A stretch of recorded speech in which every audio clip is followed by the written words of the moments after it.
ശരിയാ, നമ്മള് കള്ളന്മാരാവുന്ന ഏത് നിലയിലാണെന്ന് അറിയാമോ? എനിക്കറിയാം. ഇപ്പൊ രാകേഷ് ദൈവാസിന്റെ വീട്ടിൽ വന്നാൽ അത് തേങ്ങ പൊട്ടിച്ചെങ്കിൽ ദൈവാസിനെ കള്ളന്ന് വിളിക്കാം. സ്തോത്രം, ശരിയല്ലേ? ഇനി അപ്പുറത്തുള്ള ചാക്കോച്ചായൻ, കത്തോലിക്ക പള്ളി പോകുന്ന ചാക്കോച്ചാനാ, എന്നെ കാണുമ്പോ എന്നെ കള്ളാന്ന് വിളിച്ചെങ്കിൽ ഞാൻ അദ്ദേഹത്തിന് തേങ്ങ പൊട്ടിക്കാൻ പോയിട്ടല്ല. പിന്നെ എന്ത് സംഭവിച്ചു? പിശാചിന്റെ പൂണിയിൽ കിടന്ന ഒരു ഗീവർഗീസിനെ ഞാൻ രക്ഷയുടെ അനുഭവത്തിലേക്ക് കൊണ്ടുവന്നപ്പോ എന്നെ കള്ളനെന്ന് വിളിക്കുവാൻ യോഗ്യനായവൻ ലൂസിഫർ. അങ്ങനെയെങ്കിൽ ഈ ചാക്കോച്ചാൻ വിളിച്ചെങ്കിൽ ലൂസിഫറിന്റെ ആളായി ചാക്കോച്ചാൻ.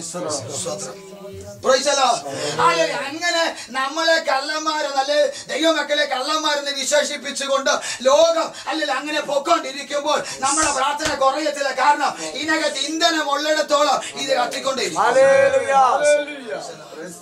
തകർക്കാനും പ്രാർത്ഥന നിർത്തിവെക്കാനും കരച്ചിൽ നിർത്താനും ഒക്കെ പല തന്ത്രങ്ങളും വനെയും. അതൊന്നും കേട്ട് പാരപ്പെടരുത്. കാരണം ദൈവത്തിന്റെ കൃപ ഇതിനകത്ത് ഉള്ളിടത്തോളം കാലം കർത്താവ് പ്രവർത്തിക്കുവാൻ ശക്തനാ. അവന്റെ കാലം കുറുകിപ്പോയിട്ടില്ല. അവന്റെ മാറ്റം സംഭവിച്ചിട്ടില്ല. ഞാൻ നിങ്ങൾ പ്രാർത്ഥിക്കുമ്പോൾ ദൈവപ്രവൃത്തി വെളിപ്പെടുന്നുണ്ട്. നിങ്ങൾക്ക് നാളുകൾ കഴിയുമ്പോ കേൾക്കാം, ഇന്ന ദിവസം ഇത്ര മണിക്ക് ഞാൻ തൂങ്ങി മരിക്കാൻ ഇരിക്കുകയായിരുന്നു, ഞാൻ ഉറക്കഗുളിക കഴിച്ചുകൊണ്ടിരിക്കുകയായിരുന്നു. അപ്പോഴാരോ എന്നോട് പറഞ്ഞു, അല്ലല്ല നീ മരിക്കുന്നതിനെ കൊണ്ട് എനിക്ക് ആവശ്യമുണ്ടെന്ന് പറഞ്ഞു. നമ്മുടെ കാതുകളിൽ കേൾക്കാം.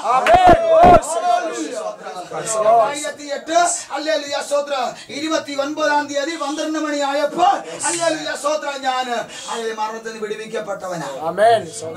ഈ പ്രാർത്ഥനയ്ക്ക് മറുപടി നടന്നുകൊണ്ടിരിക്കും. ഇവിടെ അല്ലെങ്കിൽ മറ്റൊക്കെ നടന്നുകൊണ്ടിരിക്കുക. എന്നാൽ ഈ പ്രാർത്ഥന നമ്മുടെ ജീവിതത്തിൽ പ്രതികൂലം ഉണ്ടാവും. മലയുടെ മുകളിൽ നിന്ന് യേശുവിനോട് കൂടെ ഇരുന്ന് പ്രാർത്ഥിച്ചവര് അല്ലെങ്കിൽ താഴെ ഇറങ്ങി വരുമ്പോൾ ചന്ദ്രരോഗം പിടിച്ചൊരു മകനെ ഒരു അപ്പം നിപ്പുണ്ട്.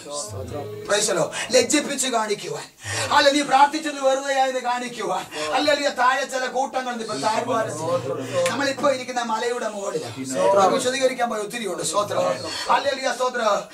യോശുവ സിത്തീമിൽ വന്നപ്പോൾ രണ്ടുപേരെ എരികോ പട്ടണം ഉറ്റി നോക്കാൻ പറഞ്ഞു വിടുന്നുണ്ട്.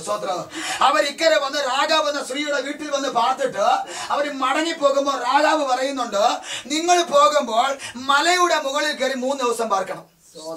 കാരണം നിങ്ങളെ തെരഞ്ഞ് എരികോ രാജാക്കിന്റെ സൈന്യം ഇവിടെ കിടന്ന് ഉടാവുന്നുണ്ട്. മക്കളെ, നമ്മൾ പ്രാർത്ഥിക്കാൻ ഇരുന്നപ്പോൾ എരികോ രാജാവിന്റെ സൈന്യം, തിരുവല്ലയുടെ സൈന്യം, തിരുവല്ല ദേശാധിപതിയുടെ സൈന്യം നമ്മുടെ കുടുംബത്തിന് ചുറ്റും, നമ്മുടെ തലമുറയ്ക്ക് ചുറ്റും, നമ്മുടെ ഭവനത്തിന് ചുറ്റും അങ്ങനെ ഊടാടിക്കൊണ്ടിരിക്കും. അതിൽ നിന്നും വിടുതൽ വേണമെങ്കിൽ പർവ്വതത്തിന്റെ മുകളിൽ അവിടെ ഇവന് വരാൻ പറ്റത്തില്ല.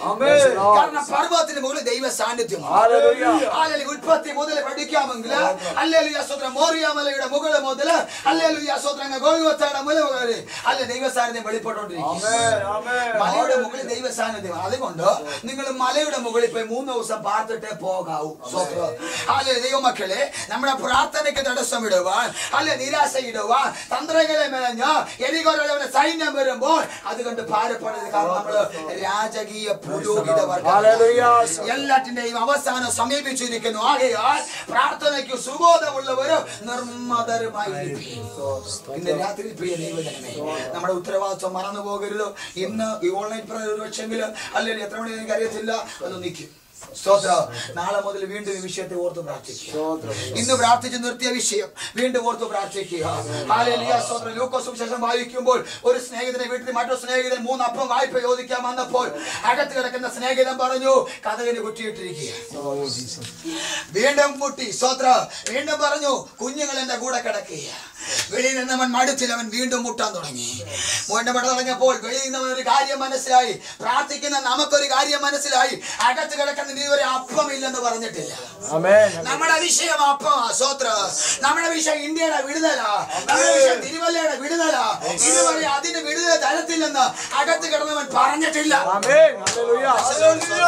അങ്ങനെയെങ്കിൽ ലജ്ജ കൂടാതെ നീ കഥകിനെ മുട്ടിക്കൊണ്ടിരിക്കുക. അകത്ത് കിടക്കുന്നവൻ എഴുന്നേറ്റ് വന്ന് നീ തിരുവല്ല ചോദിച്ചെങ്കിൽ ചെങ്ങന്നൂരുടെ വിടുതലാക്കി തരും. 3 അപ്പം ചോദിച്ചെടുത്ത് വേണ്ടുവോളം തരുവാനിടയായി. ഇന്ന് രാത്രി ദൈവജനമേ, പ്രൈസലോട് നമ്മുടെ പ്രാർത്ഥനയ്ക്ക് മറുപടി കത്ത താമസം നമ്മുടെ കണ്ണുകളിൽ കാണിക്കും.